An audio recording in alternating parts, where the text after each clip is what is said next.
What's going on, everybody? Paul Hickey here with NoOffSeason.com. Welcome to Sports Card Strategy. This is a special edition where we are going to let our interns from the National do a podcast about their experience at the National.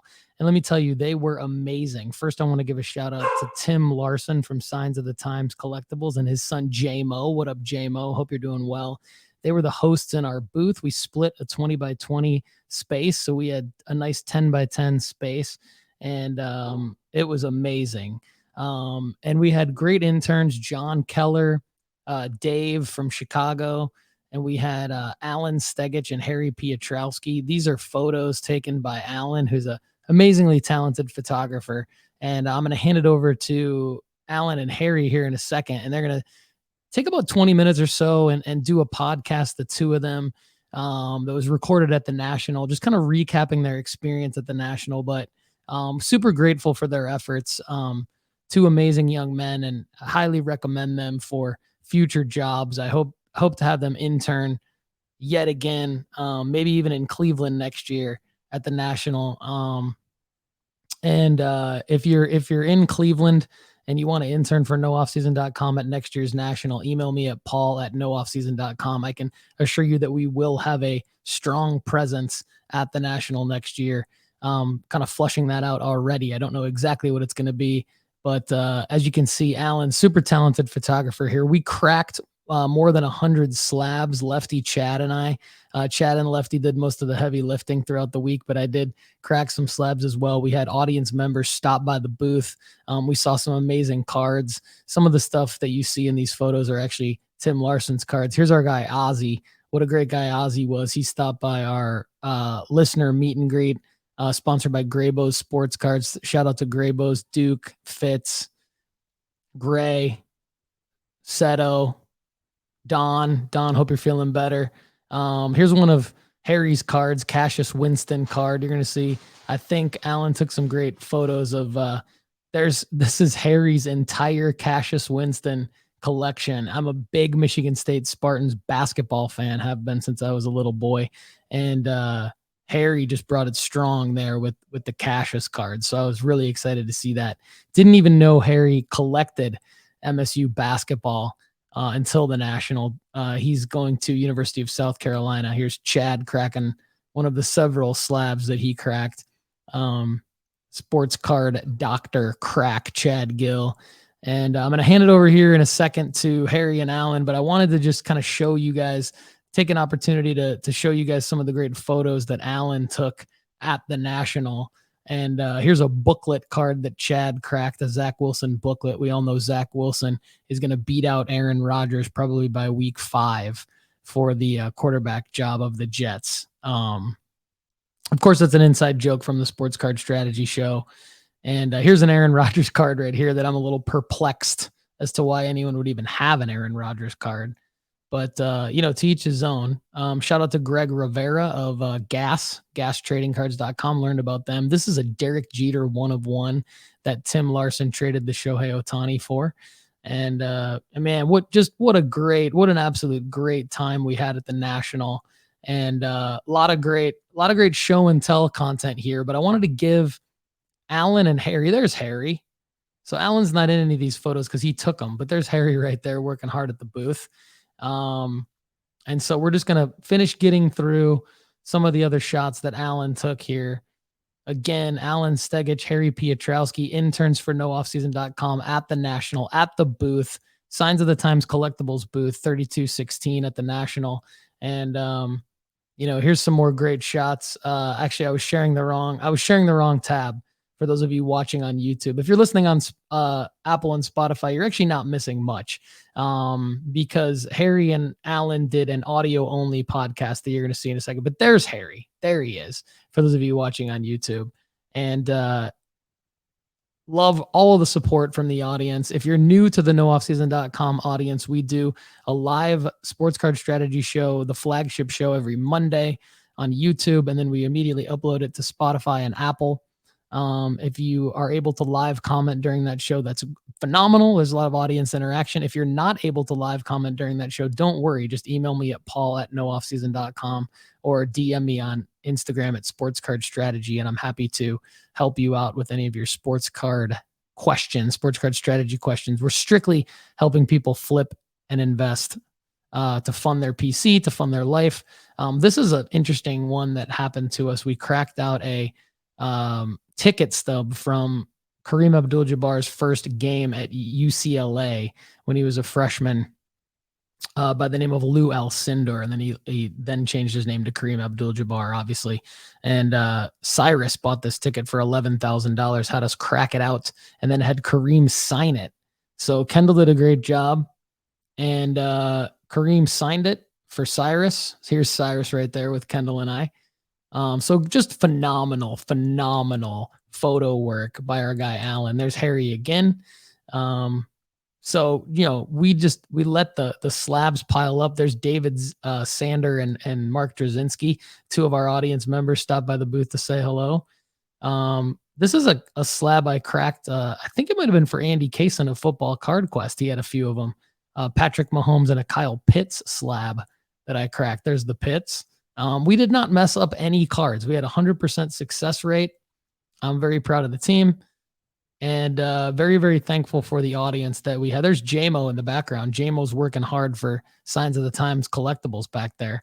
And very, very thankful for the team that we've assembled here at nooffseason.com and the Sports Card Strategy Show. We're growing the team. If you're interested in helping us out, email me at paul@nooffseason.com, and we're going to get into the podcast with Allan and Harry now. So I'm excited to give these guys the floor and let them talk about their experience at the National. I think they did a great job. It's super interesting. So Allan, Harry, take it away, guys.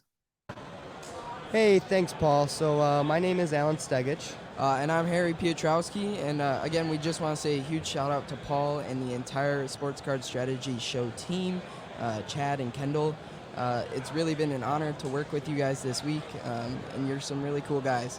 Yeah, I mean, it's a great connection, and these guys really know what they're doing and what they're talking about. And thank you to all the listeners, and this wouldn't be possible without the listeners. Also, shout out to my dad, Tony Stegich, for getting me and Harry onto this, and again, Paul for reaching out and being open to listening to his listeners. It's really great. All right, so I'll ask you, what is your overall National opinion? How do you like the National so far? Well, I think the biggest thing that stands out to me this year is the sheer size change from years past. This is my third National in Chicago. In years past, it's just been the one largest venue room open, and then they've had the Breakers Pavilion, but it hasn't been nearly as large. Right. This year, it's all of the first floor space. It's probably doubled in size. I know you've been to more Nationals than I have. This is my second one. My first one was a couple years back, and it was my first ever card show actually, and it was very nerve-wracking. I wasn't much into cards now as I am now, but it's very, for someone that is getting into this, or for all of you guys out there that haven't been to a National, it's very nerve-wracking. It's very intimidating, especially with all these dealers, because they've been in the hobby for a very long time. So, my advice to anyone coming here, especially as Harry mentions the size, don't be scared to not know anything. And by that I mean, everyone's here to be helpful. And yes, you're going to come across people that aren't the best or nice people, but don't be nervous to try something new, and don't be nervous to go out there. And do you have any other I think you make a great point about not being nervous, as well as be confident, right?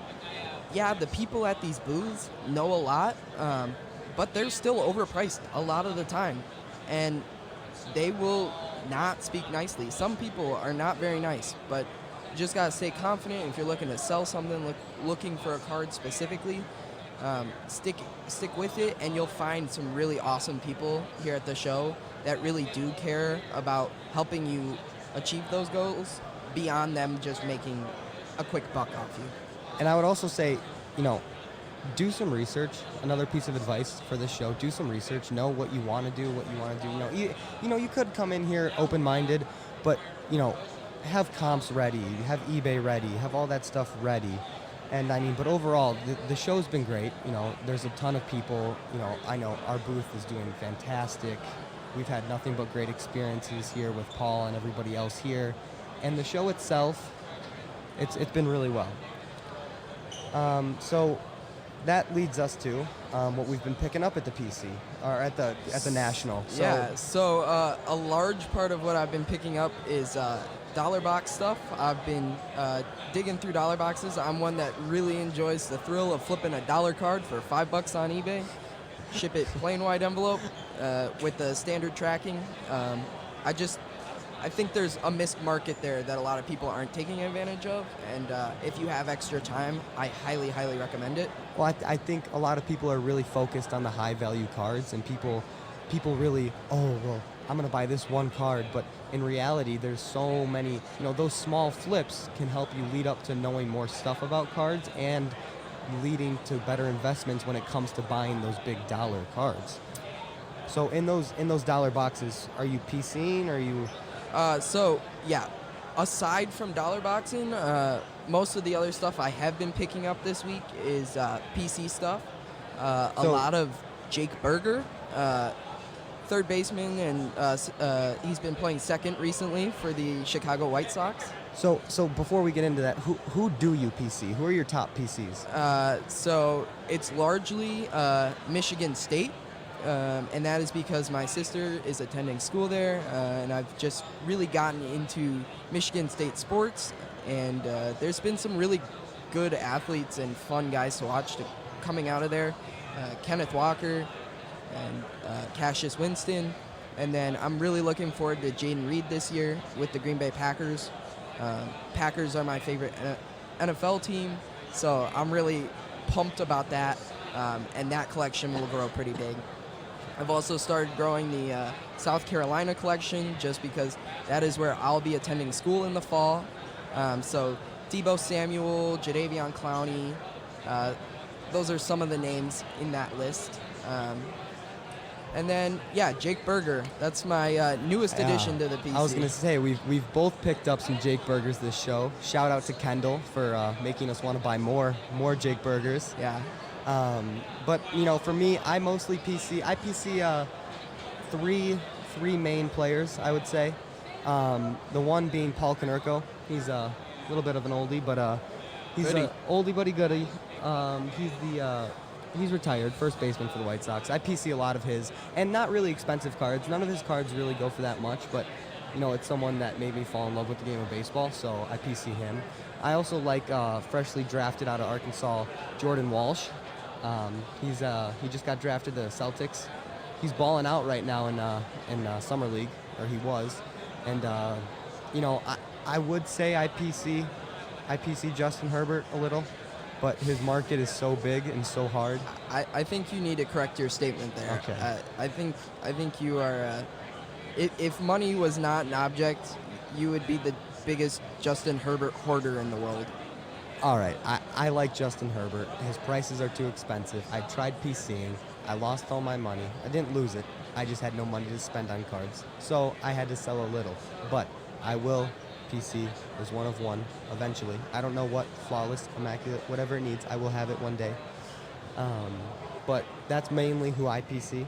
Now, part of the Sports Card Strategy show and nooffseason.com is learning about who to flip. And I think flipping is, one of probably, if not the main thing that goes on at the National or in general on eBay for sports cards. So, Harry, who do you like to flip, and who have you been trying to flip recently, and who really who's hot to flip right now? So I've had a lot of success, like I said, with dollar boxes, and that really is a whole range, a whole spectrum of things. So here at the show in dollar boxes, I've found a Chris Olave case hit. You got that for $1? Yeah, I got that for $1. What'd you flip it for? Sold it quickly for $20 from Panini XR. Right. I'm even flipping some Jake Bergers that I find in dollar boxes. That is not great investment advice, but if it's underpriced, I'm going to buy it. Absolutely. But as far as cards above $1 that I'm buying, I really like the set Bowman University as a whole, specifically the football. Historically, Bowman baseball is very, very, very popular as far as prospecting goes. And so when I saw Bowman University football with collegiate logos, I was really intrigued by that, and the fact that these players now have NIL deals so that we can have cards of guys still in college, still playing collegiate football. Right. And we all know that there's a huge market, especially with SEC schools, Big Ten schools. And so I've been picking up gold refractors on bid and then relisting them, buy it now, and I usually double my money within 3 to 4 days. Right. So when it comes to Bowman U, who's hot in that market? Like, I know you said the SEC and Big Ten, but what specific player sells well in Bowman U? So I'm usually looking to buy quarterbacks. It really doesn't matter which quarterback, as long as it's gold. Gold sells. People are always looking for their school's quarterback. Right. No matter the case. And I think the hobby's grown so much that you have so many college kids that aren't, like, not necessarily afraid, but they like collecting their college cards. And I think that is a good way to make money off of it, especially if you can find it for cheap. Right, exactly. I also like to play on Caleb Williams, Bowman University, First Bowman Chromes. They run you about $2 to $4 right now. I just think that at $2 to $3, if you're stashing those, he's going to be the consensus #1 pick this year. Unless something tragic happens. But, Right. I mean, he's the Right. standout player of that draft. It's not a Spencer Rattler case. Right. But, like, there's no way on draft night that those aren't $8 to $10 cards and you can just flip them in bulk, because there's not going to be any other Caleb Williams cards out, and that's going to be his best rookie card available. So I like that as a play as a whole. I don't know. What are you picking up? What are you investing in? Well, so at the show, actually, I had a great talk with Kendall and Aram from Just Baseball. I just want to give them also a huge shout out, Just Baseball. I absolutely love their company. I followed them for a very long time. They do great things for baseball. They have great prospect lists, and they are someone that if you really want to read, listen to great podcasts, or just, laugh about baseball, but also take it seriously to where you want to invest money into it, Just Baseball is the website to go to. Also with nooffseason.com, great podcast, great everything. Paul's the man. But at this show specifically, I've been trying to invest a little in prospects, so baseball prospects. So, for example, I traded a bunch of mediocre mid-tier cards for a Jackson Churio, PSA 10 Sapphire. First. Nice. It was a good deal. I think he's going to do great things. So It's young too. right. So my whole goal this whole season, or this whole national for flipping stuff, has been taking a look at top prospect lists, looking at who's low tier that has a lot of upside, and you can check out those lists on justbaseball.com. Great prospect list. You can compare it to MLB.com's prospect list, but find somebody who's not very talked about, someone that's underrated that could have a high upside, and I've been doing that a lot recently. Other than that, flipping wise, like I said, I bought Justin Herbert a lot when I was younger, and his cards have gone up in value, so I have flipped a couple of his, but mostly it's been MLB prospects. Gotcha. Yep. So, like, what's your #1 prospect right now? Or is that a secret we don't reveal? I don't know. Magicians never reveal their secrets. All right. However, This is an investing strategy show, though. Okay, well, Jackson Churio is going to be a beast. Jackson Okay. Holiday is a tank, but I mean, Yeah, those are your gold standard. But Right. I agree. If you You're- can find them at a reasonable price, right, always check, but all in. all they're going to do is go up. If you look at Ellie, he was the same way when he was a year or two before he was in the league. His prices were top tier, but now look, they're even higher at this point. I mean, I think Jackson Holiday is standout alone good. I think Churio's right up there. So you're really playing the long term here, like 6 months or more on these prospects. On prospects, absolutely. I think it's well worth your wait. I know Kendall has had great experience with prospects, but I think there's no better way than to do your own research, trust yourself. Because in reality, if something fails on your prospect list, that's on yourself. You trusted yourself. You thought, everything was going to be, he thought he was going to be great. And in reality, prospects, baseball is such a big sport. I mean, there's so many players.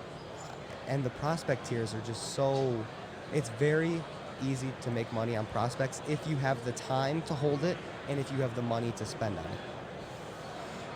All right, now let's see. Let's talk about some sales, recent sales in eBay, on eBay. What's your biggest flip? What's your nicest sale to date? My nicest sale? Oh boy. Well, back in I want to say it was 2020, maybe 2021. I forgot. Me and my dad went to Walgreens and we bought a $5 football box. You know what I'm talking about? Those little ugly-looking football boxes that have a bunch of random, horrible cards in them, and it comes with one sealed pack. Yeah, like a way to burn $5. Right. It's a great way. It's a great way to just ruin $5, right? Back in the day, they used to actually have Select, Don Russ, Optic, all these different packs in these $5 boxes. So I thought of it as, hey, let's go buy a $5 box. We'll throw everything else to take the pack. Donate it to the kids. But nowadays they change the pack. But anyways, I bought this $5 thing with my dad. We take it home. We open it. And this, mind you, I didn't know anything really about sports cards when I did this. We got a Select pack. So we opened the Select pack. In the pack, we got a Jalen Hurts rookie gold checkerboard die cut. Jeez, man. Out of 10. Wow. Yeah. That's like it felt like I won the lotto. And mind you, I didn't know much about cards at the time, so I put it in a penny sleeve in the top loader, luckily. Even though I didn't know much, I did that. And I didn't know the value of it. I didn't even know how to look up comps at that point. But I did that. And eventually, later down the line, I don't know how that happened, but I looked the card up and I was like, oh, Jalen Hurts made a name for himself. That also helped, obviously. He made it to the Super Bowl and everything. He made a name for himself. But eventually, I got a hold of comps and I realized, oh, this is like a $400 or $500 card raw. And I was like, okay, well then, later down the line, I met Harry. The Jalen Hurts card was actually the first ever card I graded. So me and Harry, I sent it into PSA. I sent it through KK Sports. So great company. Quick shout out. Yeah. Great customer service. But card came back about a month and a half, 2 months later. Unfortunately, right after the Super Bowl. Yeah, right after the Super Bowl. Couldn't have been worse timing. I think it literally was the weekend after the Super Bowl. I think it was. I would have loved to sell that the day before the Super Bowl. But it came back a 9, which actually, the condition that card was in, I was okay with a 9. Yeah, we were concerned it might 8. Right. Yeah. It almost. I thought it could have 8, but I was happy with a 9. The 10 would have been fantastic. So I ended up taking that $5 card. I graded it for $20. And then I actually ended up selling it a couple months ago at a Ludex card show. Another shout out. I ended up selling it at a Ludex card show down in, I think it was in Rosemont too, but for a nice coin, as you call it. Man, you told that whole story. You're not gonna give us like a. I got 1,000 cash, and like a $350 Patrick Mahomes PSA 10 for it. All right, so 1,400. All right, around there, yeah, around 1,400. It was probably. I mean, I've never held that much cash in my hand actually before, so that actually felt great. Yeah, so I took that money. It's going straight to the University of Iowa. Shout out Caitlin Clark. Yeah. What about you? What's your best buy, flip? So about 2 years ago now, exactly. Last time the National was in Chicago, I came in with one goal, and that was to buy a Joel Embiid Kaboom. I'm a big fan of Joel Embiid. I don't really PC him or collect him. I was just looking for Joel Embiid Kaboom because Kabooms were the thing. I went through the whole show all weekend. I was there 3 days, I believe, and I did not find a single one. As I was leaving the show, I checked eBay, and there was one listed for $200. And so as I walked out of the show, I spent my last bit of cash for cards on this Joel Embiid Kaboom on eBay. It came in, looked super clean. I said, all right, we'll give it a shot. What year was this again? 2 years ago, so Okay. 2021. All right. And I sent it to PSA, spent like $100 to have it expedited. And so I had $300 all in, came back a PSA 10. That's a nice card right there. I sold it with the Kaboom hype for $1,300 on eBay. And now that card's doing about $700. So I had intended all along to keep it in my collection, but things worked out, and I'm quite content with how things worked out. I think one day you got to get that card back. I think it is on my bucket list when I have more expendable income for large purchases. Yeah. So speaking of bucket lists, let's go over what's a bucket list card that you've always wanted that obviously, if money was free, what would you what's one card you'd love to have? One that comes to mind for me is in my PC currently, I have a Cassius Winston Nike Swoosh Auto. And so I kind of want to keep that trend going. And at the show this weekend, I saw a Kenneth Walker Nike Swoosh autograph from NT. And so I really wanted to pair that with the Cassius, but the dude was asking way too much for me to find it reasonable to spend. But that is a card that I would love to add and pair and take photos with. What about you? Well, all right. I think I have a couple going here. One of them I think would be so I'm a Sox fan. Nothing wrong with the Cubs, but go Sox. But one of them would be I'd love to have a card with the top 2 legends of every Chicago sports team on that card.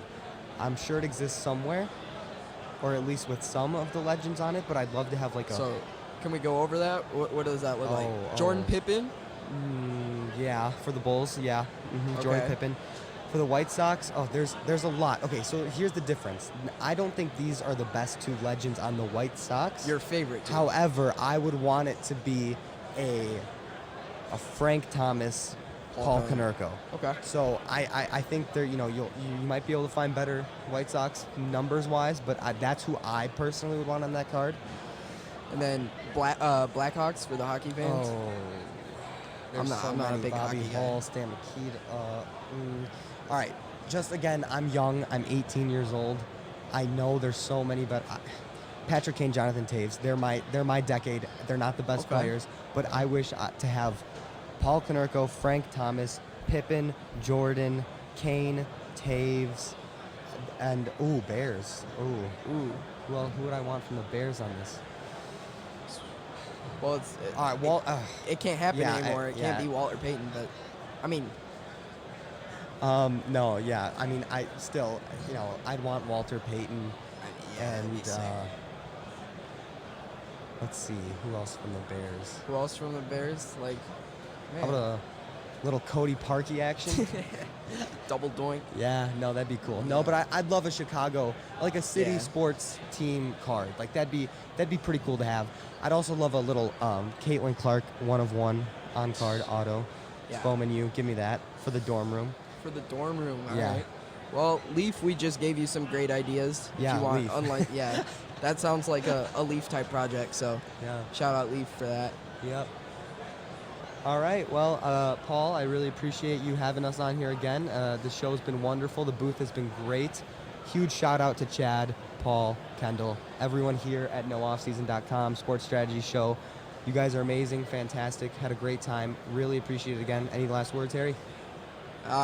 You said it all. I think it's been a fantastic week, and I really am so grateful for the opportunity we've had to be here, and the people that I've been able to meet and talk to. It really just is incredible how many awesome people are in this hobby and are doing these things. Right. This show, I mean, it's incredible. It's something I've never seen before, and just again, thank you specifically Paul, Chad, Kendall, all of you guys at nooffseason.com. Thank you guys, and take care. We feel the same way about you, Allan and Harry. What a phenomenal job these two guys did. And they're welcome back on the Sports Card Strategy Show anytime. We would love to have you back. We'd love to have you back to intern. So, great points too with the flips, the potential Leaf product of the Chicago sports teams. I would have put maybe Brian Urlacher on that Bears card, or my personal favorite, Jim McMahon. But definitely with Harry on the Kenneth Walker and the Cassius Winston, that would be great. Also, Sean Respert and Irvin Magic Johnson might be on my all-time MSU card. Don't forget about Eric Snow. But great job, guys. They're making great points with the flips that they made and the Bowman U product, the NIL licensing, Jackson Churio. I mean, we're aligned on a lot of that stuff. And I love their big plays there where the Harry had the Joel Embiid kaboom play, and Allan and his dad, Tony, got that Jalen Hurts out of the cheesy box at Walgreens, which is pretty cool. Big thank you to Tony Stegich. Tony Stegich is a loyal audience member. He is Allan's father, and he is the reason why we were able to hook up and have these two great young men at our booth. Again, great job, Allan and Harry. You sound like a future version of Kendall and I, and Chad, of course. Thanks, everybody, so much for watching and listening to this special edition of the Sports Card Strategy Show with our interns from the National and their national recap. Great job, guys. Everybody, thanks so much for watching and listening, and have a great day.